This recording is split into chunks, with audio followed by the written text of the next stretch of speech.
So we're going to hear from our second panelist, Tania from Gender Dissent. So Tania's from Canada. She's a member of the Gender Dissent team. She's going to talk to us. The title of her talk is Finding Each Other Through the Movement. So thank you so much, Tania, and over to you. Thank you for having me on to talk about Gender Dissent, which is our online magazine about the resurgent women's movement against gender identity ideology in Canada. I'm just going to call it genderism, if that's okay. So yeah, my name is Tania. In 2017, I was listening to the CBC radio. That's our national public broadcaster. I was listening to a radio program called The Current. The host of The Current is this journalist of great renown. Like, we trust her implicitly, right? And she was interviewing the woman who ran the Vancouver Rape Relief and Women's Shelter, Hilla Kerner. She was interviewing her about their policy to provide services to women only, right? It seems pretty uncontroversial. Well, it seemed like it in 2017. So Anna Maria Tremonti, this wonderful host, was actually grilling Hilla Kerner and very challenging. It was almost obnoxious. It was like she was trying to shame her. And, you know, I thought that was so weird. Like, I couldn't figure it out. You know, it was too weird. Anyhow, you know, so I investigated it a bit, you know, and I asked around, and, you know, sure enough, I discovered that, okay, I am a cis, that my kid is being shown TV shows at school that teach her that some boys are actually girls, and, you know, she's got to shove over and make room for them. That, you know, men with genders can, for example, put on roller skates and join the roller derby, and they can just, you know, body check women at speed. And that, you know, if I have a problem with these things, then I'm the troublemaker, right? Like, you couldn't make it up. So our Canadian legacy media, you know, was just all over the place promoting only one story about, you know, genderism. And, you know, it wasn't the story from the women's perspective or the children's perspective or society's perspective. It was just a shocking betrayal. Okay, so with one thing and another, but honestly, no ambitions or illusions of being any kind of, you know, investigative journalist or even a writer of any kind, I joined a group of women to see if we could spread the word about genderism, which seemed, you know, to be a real threat to us. And we made the website Gender Dissent to address the subject that, you know, our legacy media was just like totally not acknowledging. So first, our group of women, we were only sort of united in the movement, right? Like, we weren't doing any kind of investigating or writing or website work professionally, you know, but we figured that, you know, we probably had what it took to sort of produce our own kind of samizdat, right? It's good enough, better than nothing, you know. So what we do is we kind of learn on the go and we contribute wherever we can, right? And now we have, I guess, more than 72 articles up in both languages. We have English and French, they're national languages. And we have work translated into other languages on other kind of foreign websites. Maybe I haven't said it. Our website is GenderDissent.com. I want to say that we're supported by the women of the CAUSEBAR network. CAUSEBAR is the Canadian Women's Sex-Based Rights. They're our sister group, maybe, you know, twin sister group. We're quite close. Those women, they read and they share, and, you know, they even write for us. They translate for us. They're amazing, and we love and we value them. And, you know, certainly any Canadian women or women in Canada, right? You don't have to be a Canadian national, who want to get involved with Gender Dissent or CAUSEBAR, you know, I welcome you to reach out. It's kind of you leave your politics and ideologies at the door and, you know, come on and help out kind of thing. But it's really worth it. So now I'd like to play our little video that we made just kind of while we were learning about how to make these little videos. It's just a montage of a few of our articles, but, you know, we thought it was okay, good enough, right? And it's an overview of not only what our work, but the issues that are caused by genderism in Canada.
Now I'd like to introduce you to a few of the characters in our Canadian genderist rogues gallery. But before that, here's some background. So genderism in Canada is being driven by our government, and our government seems to be driven by international financial companies like BlackRock, a McKinsey company, who have decided that of all of their stakeholders, the TQ plus ones are the most important.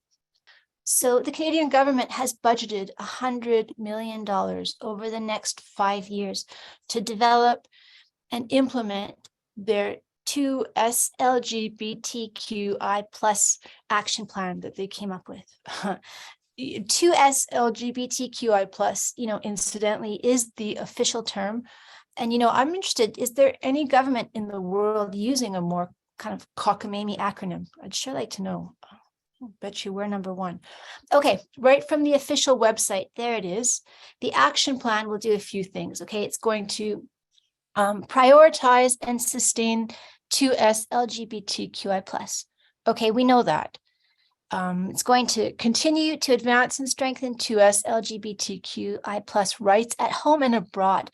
Now, this is funny because to me, this seems like cultural imperialism. And I'm not sure if you know, but in Canada, we do a lot of sort of public atoning for our colonial past. So that's sort of discordant. And here it says, including by building on the criminalization of, and it's tempting to see the word women here, even though that's not what it says, because, we can see how the legacy media is sort of helping the regime to do this, right? They're doggedly setting the stage to condition Canadians to accept this sort of future criminalization of dissidents.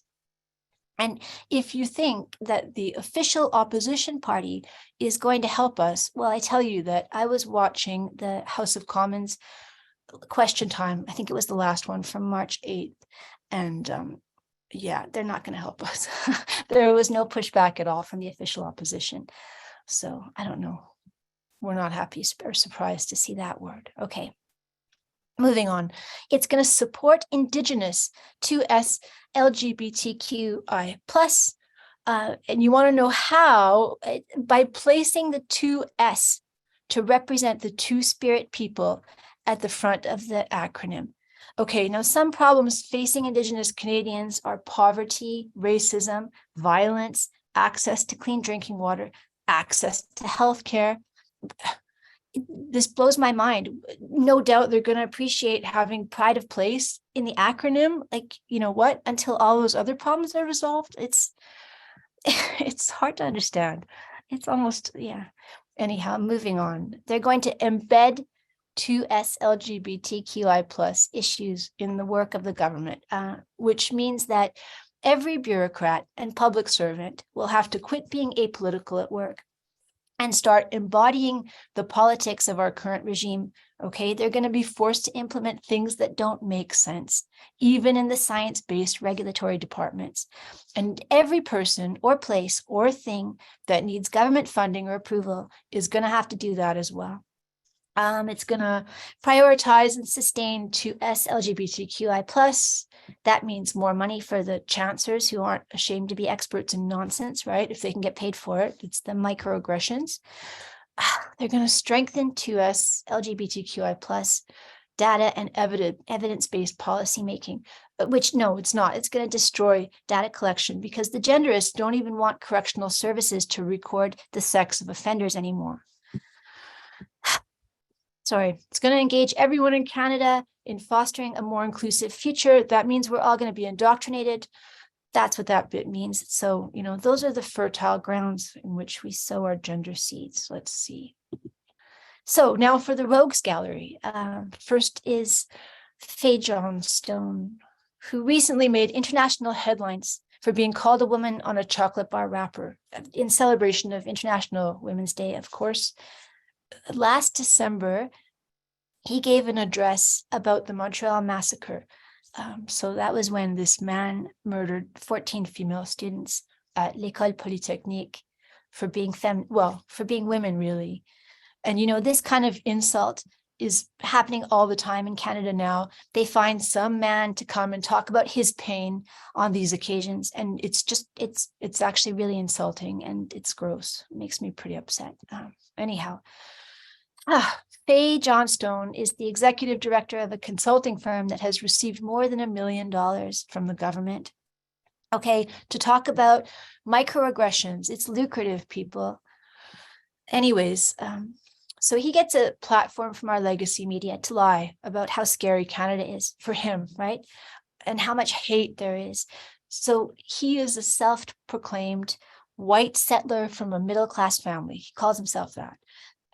But this kind of irony is lost on Canadians. It's lost on our media, right? So the white middle-class settlers get $1 million and Indigenous communities get what? Like mercury poisoning and the 2S right at the beginning of the acronym. Like, you know, am I going crazy? It's too crazy.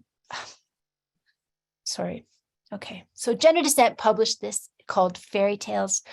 It gives kind of an overview of what he's been up to.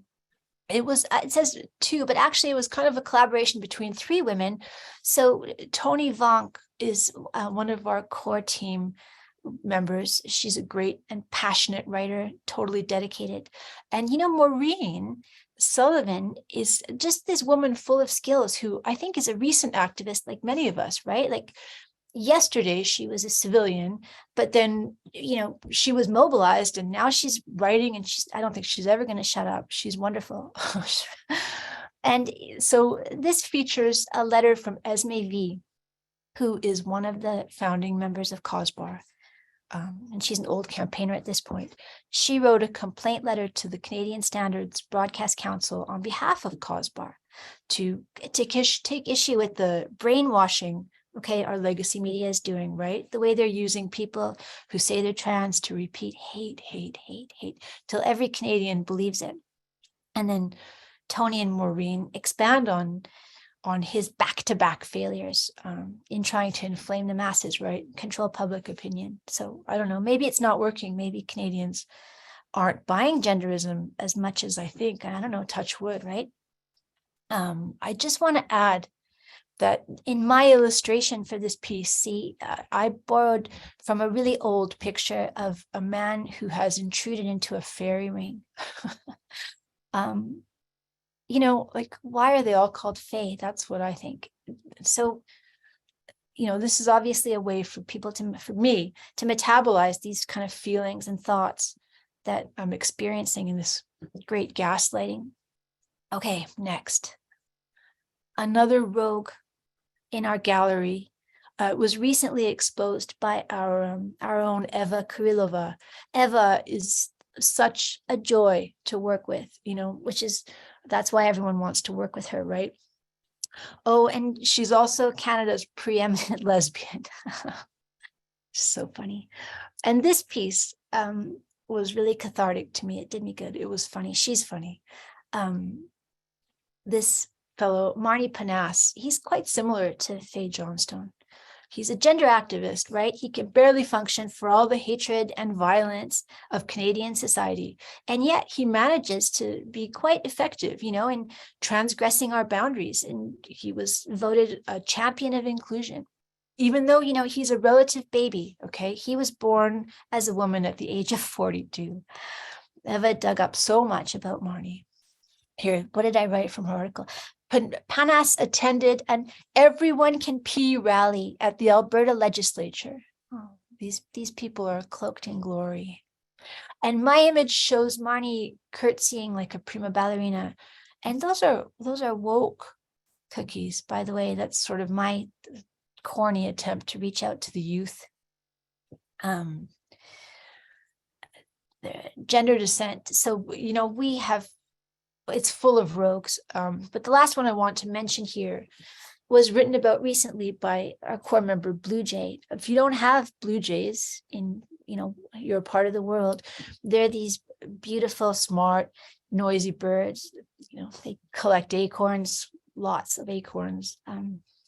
So the next rogue is actually a departmental agency of the government that used to be called Status of Women. And as such, it did us a lot of good. But in 2017, the Trudeau government changed its name to Women and Gender Equality, or WAGE. It also changed the mandate. You can probably guess how, right? Yeah, it changed the mandate. And now the definition of women is all people who identify as women. So that's, subjective. That's what it is. This piece is really something, and I hope that anyone wondering about how we came to this crazy state in Canada will actually go and read it, right? It's full of Blue Jays acorns, statistics, links, charts. It just lays everything out. And well done to Blue Jay for that. That was fantastic. I have nothing to say about this image, except that I'm disappointed that JT, Justin Trudeau, isn't as handsome on the inside as he is on the outside. And, I don't want to fight with gender dissent anymore, okay? That's what I think about that one. Okay, so let's see what else. Okay, so there's a lot of exposés on gender dissent, but I don't want to spend time with them. I want to move on to some of the actual heroes that we've worked with, in this resurgent women's movement. And so this is Heather Mason. Okay, she's like Canada's Amie. She's an advocate for incarcerated women, and she's just fearless and relentless. She's an amazing woman. She took the initiative to ask female prisoners about their experiences being locked up with these gender men, right? And so she wrote to them, and they replied anonymously. They all have to be anonymous. You heard from Amie, they have to be anonymous. And so here are their testimonials, all anonymous, like the women have to be. We have these testimonials in English and French. A wonderful one volunteered to translate these for us. So they're the prison letters, or lettres de prison. Now, Heather, this is a quote of Heather's. It blows my mind how many people don't know that federally sentenced women can have their children under 4 live with them. By advocating for self-ID, you are not only putting women at risk, but their children as well, right? We have mother-child programs in women's federal prisons. They're good for mothers, they're good for children, and they're good for society, right? And they're being threatened by these kind of dangerous gender men. We need to write this story. Please reach out if you want to. I just want to mention that Heather contributed the foreword to this groundbreaking paper from the Macdonald-Laurier Institute about this subject of men and women's prisons in Canada. I mean, I hope it does break up the ground, which is, it just seems hopeless now, but hopefully it'll do some good. Okay, next hero. Linda Blade was the subject of a recent piece by Tony Vonk, again, our wonderful Tony. Linda is this unstoppable advocate for women and girls. She's contributed so much to this movement. She's just very brave and full of integrity. Now, she's one of the co-founders of the ICFS, which is the International Consortium for Female Sport. It's an international lobby group to advocate for the preservation of female sports categories. And in that capacity, she organized an action, 19 women wearing signs that said XX does not equal XY, bought tickets to a female powerlifting competition in which, of course, a man was going to compete. Now, he had been threatening, threatening to withdraw because of hate and violence, right? But he didn't. And hilarity ensued, at least for me, right? Like, you have to watch the video of these poor, foolish men who were there representing the venue where the powerlifting was being held and the sport. They were trying to turf out our women who were just sitting nicely at the back, quietly supporting female athletes only. It's almost like those men were being transphobic or something, right? Like, how could they tell the difference? Anyhow, my image, it reflects my love and respect for Linda Blade. She's amazing. And you know what? She also contributed to another groundbreaking paper by the MacDonald-Laurier Institute, but this one is about keeping women's sport for women. So please look for that too. Okay, so we have some wonderful regular contributors that, I want to say that we really appreciate. Robin Singer is a woman who is devoted to ending child mutilation and indoctrination. I don't think she ever thought she'd be doing this, but she's been extremely prolific, and I'm sure she's working on something right now. And, she's just not going to give up until this is over. I know that. So thank you to Robin. Aline Cogmier is a real bona fide film analyst. She's a real feminist, and she's a great and versatile writer. I think you can read her on Feminist Current and 4W Pub. Who else has she written for? Maybe for the 11th Hour blog, I think. Anyhow, wherever you find her, please read her. She's given us some great pieces for our arts and culture section. Next, Dr. Kathleen Lowry. This isn't her most recent piece, but you know what? Since there's this Netflix documentary right now about this subject, tribes in the Amazon, and the men who went there to try to, figure them out and study them, I thought that if anyone who's interested should read her piece and watch the Netflix, take them together. It's really fascinating. And her recent piece was well worth reading too. It's about academics not reading, funnily enough. She's wonderful. I didn't highlight any of Felicia Rembrandt's pieces here, but you know what? As our editor, she's touched all of them. She's prolific and she's a masterful writer, and she reads beautifully. So I hope that you'll check out her work too. And if you decide to pitch to us, then you'll meet her. I just want to mention there are other women-run websites that I love, womenarehuman.com and redux.info, Redux with 2 X's. And I have to say that Anna Slatz of Redux is just this fabulous genius, and she's been so incredibly generous to us at Gender Dissent. And also, this isn't a grassroots publication, and I don't think it's women-run, but if you read the post-millennial column by Mia Ashton, you'll thank me because she's uncompromising. She's a great writer. It's very cathartic. So, if we are looking for your stories of genderism in Canada, we appreciate them, and our readers do too. Like, they say nice things sometimes, like, we're a lifeline. That's true. Somebody said that. I'm almost done. I just want to leave with some messages from the team, quotes from the team.